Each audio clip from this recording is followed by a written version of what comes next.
मंजिल उन्हीं को मिलती है जिनके सपनों में जान होती है, पंखों से कुछ नहीं होता, हौसलों से उड़ान होती है। नमस्कार दर्शकों, मैं डॉक्टर अर्पिता स्नेह आप सभी का बेहद स्वागत करती हूँ हमारे पसंदीदा और आपके कार्यक्रम उड़ान में।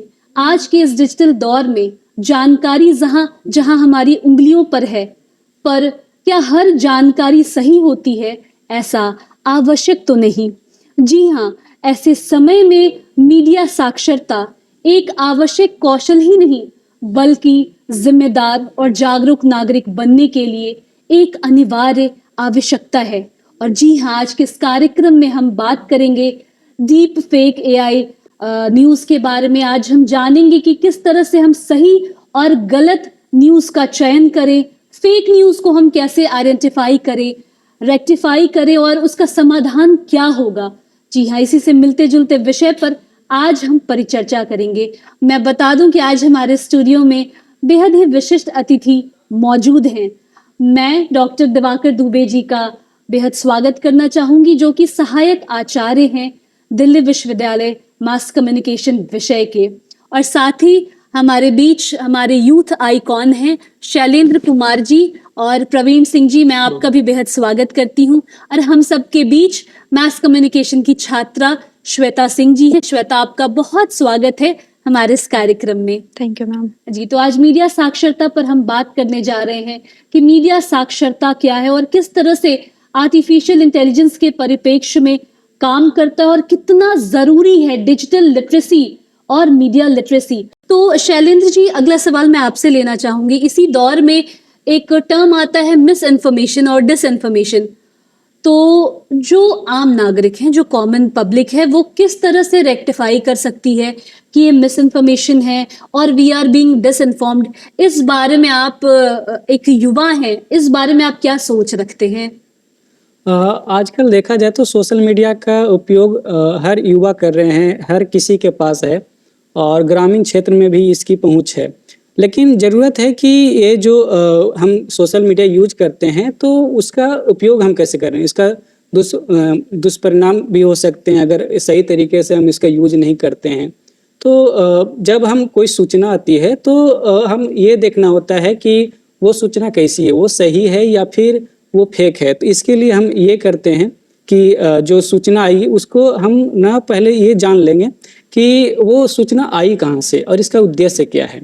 और अगर वो सूचना सही है तो फिर ही हम उसको आगे फॉरवर्ड करते हैं। अगर हम सूचना गलत को फॉरवर्ड कर देते हैं, आगे भेज देते हैं, तो इसका ये परिणाम होगा कि मिस इन्फॉर्मेशन जाएगा उनके बीच और इससे जो माहौल है वो भी बिगड़ सकता है और हमारी जानकारी जो है वो दिक्कत हो सकती है। हम उसमें ये कर सकते हैं कि कोई भी इंफॉर्मेशन हो उसको बिना जांचे हुए हम फॉरवर्ड ना करें।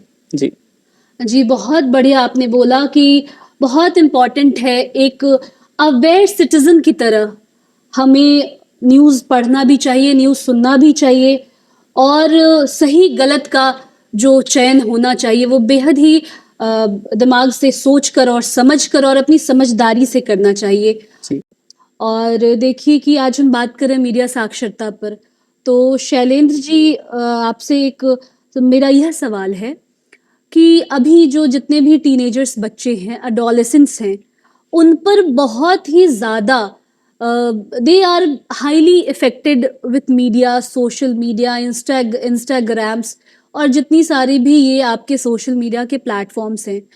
तो इस इनको नज़र में रखते हुए अभिभावक और जो शिक्षकों की क्या एक नैतिक जिम्मेदारी होनी चाहिए? आज के ज़माने में देखा जाए तो बच्चों के लिए जो टीन एजर्स हैं उनके लिए अभिभावकों का उनके प्रति जो सोशल मीडिया के लगाव है उन पे ध्यान देने की ज़रूरत है। ध्यान देने की ज़रूरत है मतलब इसका मतलब ये है कि हम उनको पुलिस की तरह हम व्यवहार ना करें, बल्कि एक गाइड की तरह व्यवहार करें। उनका क्या जो यूज कर रहे हैं उसका क्या परिणाम हो सकता है या फिर उसका मिसयूज क्या हो सकता है, उस वो सारी चीज़ें बताने की आवश्यकता है। क्योंकि जो टीनेजर्स होते हैं वो नहीं जानते, वो पहली बार आते हैं सोशल मीडिया पे। उनको लगता है कि बस यही दुनिया है, हम अपने आप को यहीं पे दिखा सकते हैं और छोटी-छोटी बातें जो कहाँ पे हैं, क्या कर रहे हैं, क्या खाना खा रहे हैं, हर चीज़ वो सोशल मीडिया पे डाल देते हैं, जो कि सही नहीं है। क्योंकि इसका उपयोग कोई आपके विरुद्ध भी कर सकता है। तो हम ये देख सकते हैं कि जो टीनेजर्स हैं, कृपया इसके ध्यान रखें और जो गार्जियन हैं, जो शिक्षक हैं, उनको गाइड करें कि इसका मिसयूज़ के हो सकता है। तो मेरा आप सभी से यही आग्रह रहेगा कि जो टीनेजर्स बच्चे हैं, उनको आप गाइड करें, ना कि उनको डाँटें। आप उनको एक अच्छी समझ के साथ कि इसका दुष्परिणाम क्या-क्या हो सकता है, इससे क्या-क्या खतरे हो सकते हैं। हो सकता है कि आपके परिवार का पूरा जो बैंक बैलेंस हो, ख़त्म हो जाए। एक ऐसा लिंक आ जाए जिससे फ्रॉड हो सकती है, बहुत कुछ हो सकती है आपके साथ, आपका किडनैपिंग तक हो सकती है टीनेजर्स में। तो ये सारी चीज़ें हैं ना, आज के जो गार्जियन हैं उनको समझने की आवश्यकता है। जी। देखिए, आपने तो बहुत अच्छा मुद्दा उठाया कि कहीं न कहीं मॉरल पॉलिसिंग के बजाय हम उनसे फ्रेंडली वे में उनके साथ कोऑर्डिनेशन बनाकर और उनके साथ एक दोस्ताना व्यवहार रखकर उनके लाइफ़स्टाइल को गार्ड कर सकते हैं। आपने जो यह बिल्कुल, शब्द बिल्कुल। यूज़ किया गार्ड बिल होना, ये आपने बहुत ही बेहतर जवाब दिया है। सच में यह बेहद आवश्यक है। एक दोस्ताना व्यवहार के तहत उनके निजी ज़िंदगी में क्या चल रहा है, हम उन्हें दूर से बिल्कुल, हमें बिल्कुल। ज़रूर वॉच करना चाहिए। बिल्कुल। तो उम्मीद है कि हमारी ये जो सारी परिचर्चा है आपके लिए लाभकारी रही होगी। तो इसी के साथ आप सबों से मैं आपकी एंकर डॉक्टर अर्पिता स्नेह विदा लेती हूँ इस वादे के साथ कि हम फिर मिलेंगे अगले कार्यक्रम में एक नए विषय और विशेषज्ञ के साथ।